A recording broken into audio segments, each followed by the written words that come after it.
नमस्कार मित्रांनो, स्वागत आहे तुमचं DMR नर्सिंग या यूट्यूब चॅनलवर. तर पहा, एक महत्त्वाची माहिती जी आहे आपण या व्हिडिओमध्ये पाहणार आहे मित्रांनो. ठीक आहे, तर व्हिडिओ थोडासा मोठा होऊ शकतो, व्हिडिओला स्किप नका करू, कारण या व्हिडिओमध्ये आपण सार्वजनिक आरोग्य विभागामध्ये जे स्टाफ नर्स पद आहे, ज्याला आपण अधिपरिचारिका म्हटलं जातं, अधिपरिचारिका. ठीक आहे, अधिपरिचारिका, आरोग्य सेविका अशा प्रकारे याचे नावं आहेत. तर या पदाचं जे आहे आपण एक्झाम पॅटर्न आणि सिलेबस संपूर्ण माहिती या ठिकाणी कव्हर करणार आहे मित्रांनो. व्हिडिओ मोठा होण्याची शक्यता आहे, त्यामुळं संपूर्ण पहा, स्किप नका करू. तर चला व्हिडिओ स्टार्ट करूया. DHS जे आहे हालचाली चालू आहेत, प्रत्येक अपडेट मी देत असतो. मोस्टली 2 महिन्यामध्ये येण्याचे चान्सेस आहेत. सप्टेंबरच्या एंड किंवा सप्टेंबरच्या सेकंड वीकमध्ये येण्याचे खूप जास्त चान्सेस आहेत DHSचे. ठीक आहे, या ठिकाणी बऱ्याच जणांची कमेंट येत होती की सर DHS येणार आहे, त्यासाठी सिलेबस जो आहे तो एकदा क्लिअर सांगा म्हणून. तर पहा, सर्वात अगोदर पहा, ही माहिती जी आहे सार्वजनिक आरोग्य विभागच्या ग्रुप C भरतीच्या सर्वसाधारण मानक परीक्षा पाठानुसार आधारित आहे, जो स्टाफ नर्स पदास सर्व ग्रुप C पदांना लागू होतो. प्रत्येक भरतीची नेमकी जाहिरात नोटिफिकेशन वेगळी असू शकते, त्यामुळे अर्ज करताना त्या वेळेची अधिकृत जाहिरात अवश्य वाचावी. ठीक आहे, आता ऑफिशियली जे आहे स्टाफ नर्सचा सिलेबस पॅटर्न जो आहे DHS 2026चं जेव्हा नोटिफिकेशन येईल, ठीक आहे, नोटिफिकेशन आल्यानंतर त्या ठिकाणी ऑफिशियल असेलच मित्रांनो. मग आल्यानंतर तुम्ही अभ्यास करणार आहेत का? नाही, त्यासाठी तुम्हाला सध्या अभ्यास चालू करायचा आहे. तर आपण पूर्वीचं जे आहे पॅटर्न वगैरे त्यानुसार तोपर्यंत अभ्यास तरी करू शकतो. कारण तुम्ही जर आता स्टाफ नर्सची जेव्हा वॅकन्सी येईल तेव्हा मग त्याचं जे PDF असेल ऑफिशियल, तेव्हा अभ्यास स्टार्ट करताल म्हटल्यानंतर तुम्हाला त्या ठिकाणी खूप वेळ होणार आहे. त्यासाठी आता सध्या अभ्यास चालू करा या पॅटर्ननुसार, सिलेबसनुसार वगैरे. ठीक आहे, नंतर जे ऑफिशियल येईल ते पण आपण फॉलो करण्याचा प्रयत्न करू जेव्हा PDF येईल तेव्हा. या ठिकाणी सर्वात अगोदर जे आहे कोणतेही तुम्ही फॉर्म भरणार आहे तर प्रिपरेशन करणार आहात, त्यासाठी तुम्हाला सर्वात अगोदर तुम्ही त्यामध्ये पात्र आहात का ही गोष्ट पाहून घेणं खूप गरजेचं आहे त्या भरतीसाठी. त्यासाठी अगोदर पाहूया शैक्षणिक पात्रता. ठीक आहे, ज्यालाच एलिजिबिलिटी म्हटलं जातं. तर पहा, स्टाफ नर्स या पदासाठी जे आहे GNM शिक्षण, GNM त्यामध्ये जनरल नर्सिंग मिडवायफरी म्हटलं जातं किंवा BSc नर्सिंग हे पूर्ण असणं खूप गरजेचं आहे. ठीक आहे, त्यानंतर पहा, आणखीन एक पद आहे ANM म्हटलं जातं. हे पण जे आहे ANMसाठी आरोग्य सेविका. ठीक आहे, तर ANM पदासाठी पण या ठिकाणी DHS अंतर्गतच पदभरती होते. तर त्यासाठी पण तुम्ही हा जो आहे अभ्यास करायचा आहे. त्यामध्ये पहा, GNM जनरल नर्सिंग मिडवायफरी किंवा BSc नर्सिंग पूर्ण अर्ज या ठिकाणी करू शकतात. महत्त्वाचं म्हणजे तुमचं रजिस्ट्रेशन जे आहे असणं खूप गरजेचं आहे. आता रजिस्ट्रेशन कुठे करायचं? महाराष्ट्र नर्सिंग काउन्सिलर रजिस्ट्रेशन करणं गरजेचं आहे. ठीक आहे, म्हणून अधिकृत नोंदणी असणं गरजेचं. आता हा प्रॉब्लेम खूप जणांचा आहे, मी परत सांगतो.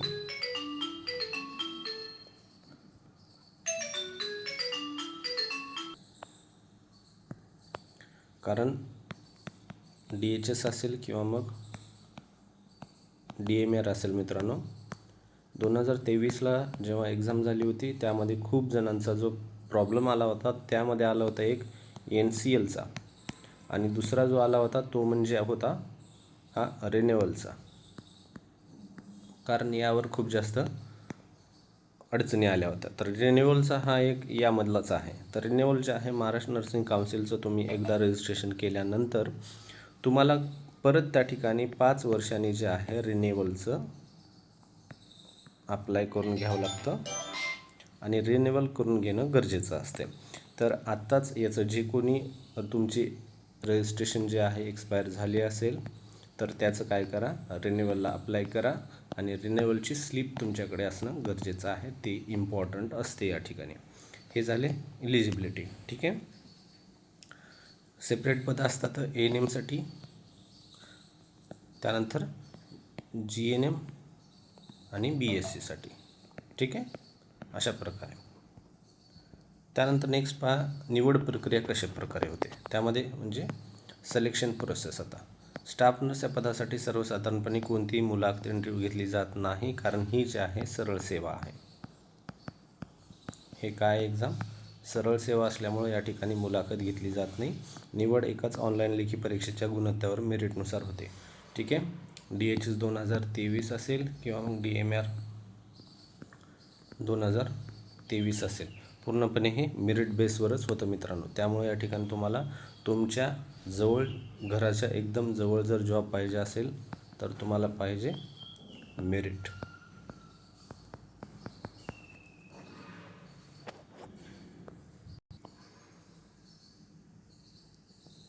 तेव्हा तुम्ही घरापासून जवळ जॉबला भेटता. ठीक आहे.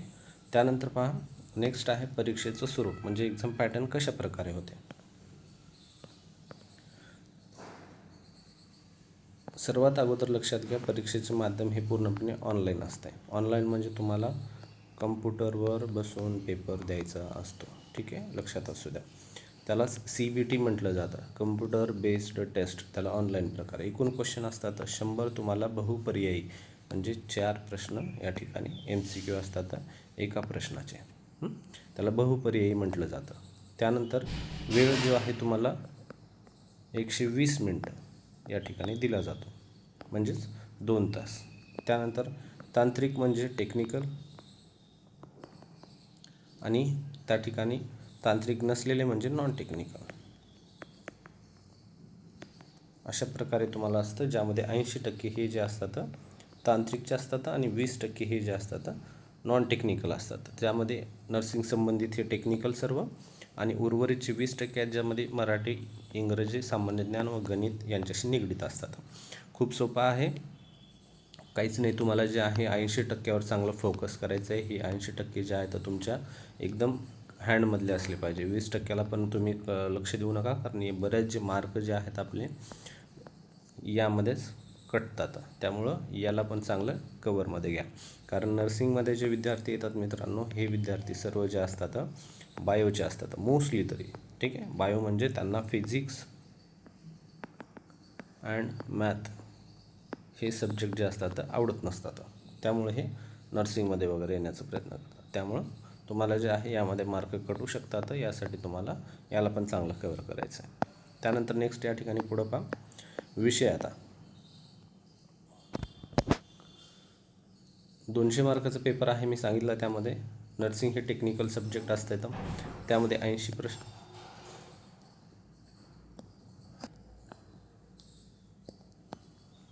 80 प्रश्न हे तुमचे जे नर्सिंग संबंधित असतील, तांत्रिक त्याला म्हटलं जातं. त्याचे एकूण गुण होतात 160. पहा, या ठिकाणी तुम्हाला 160 म्हणजे जवळपास 140 प्रश्न तुम्हाला आणायचे आहेत मित्रांनो. जेव्हा तुम्ही या ठिकाणी 140 जे मार्क आहेत आणता, तेव्हा तुम्ही या ठिकाणी मेरिटमध्ये असता. हे झाले तांत्रिक. नेक्स्ट पहा, या ठिकाणी जे आहे सामान्य ज्ञान हा एक खूप महत्त्वाचा पोर्शन आहे, ज्यामध्ये GK plus current affair. Current affair म्हणजे त्याला म्हटलं जातं चालू घडामोडी.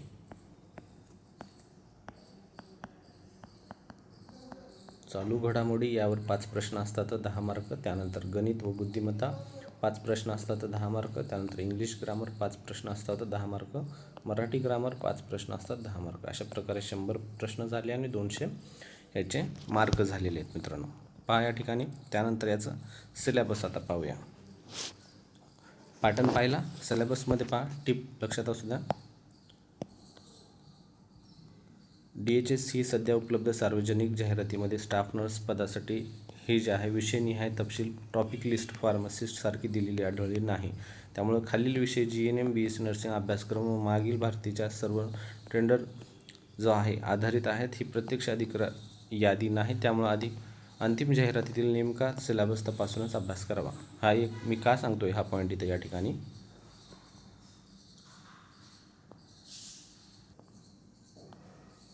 कारण पहा DHSची जी जेव्हा ऑफिशियल नोटिफिकेशन येईल, तेव्हा ऑफिशियल नोटिफिकेशनमध्ये जे आहे संपूर्ण माहिती असेल, तेव्हाच आपल्याला संपूर्ण समजेल की काही चेंजेस झालेले आहेत का पूर्वीच्यावरच अभ्यास पेपर होणार आहे. तर या ठिकाणी पहिला आहे फंडामेंटल ऑफ नर्सिंग म्हणजे FONचा पेपर. त्यानंतर नेक्स्ट आहे अनाटॉमी अँड फिजिओलॉजी, खूप महत्त्वाचं आहे, यावर खूप सारे प्रश्न पडतात. त्यानंतर नेक्स्ट आहे medical surgical nursing, one of the most important subject आहे, कारण सर्व डिसीज रिलेटेड वगैरे असतं, त्यामुळे महत्त्वाचं आहे. त्यानंतर कम्युनिटी हेल्थ नर्सिंग, तुम्ही DHSमध्ये जॉब करताय, DHS म्हणजे तुम्ही प्रायमरी हेल्थ सेंटरला करताल किंवा मग सब सेंटरला करताल, त्यासाठी तुम्हाला हा पोर्शन महत्त्वाचा आहे.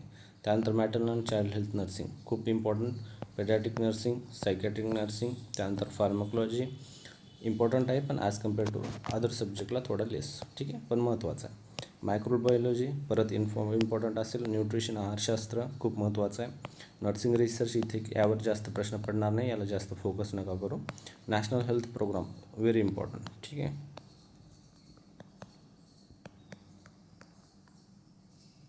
व्हेरी इम्पॉर्टंट पोर्शन हे जो आहे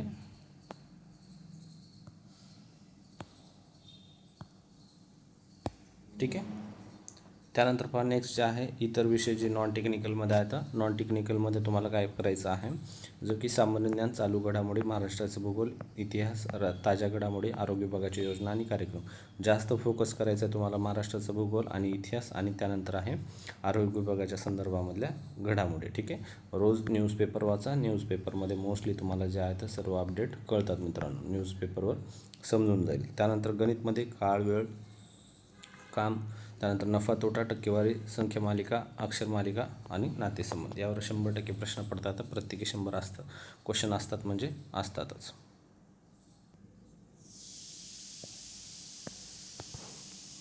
त्यानंतर नेक्स्ट या ठिकाणी इंग्रजी सिनोनिम्स म्हणजे विरोधार्थी शब्द, अँटोनिम्स म्हणजे सिनोनिम्स म्हणजे समानार्थी शब्द,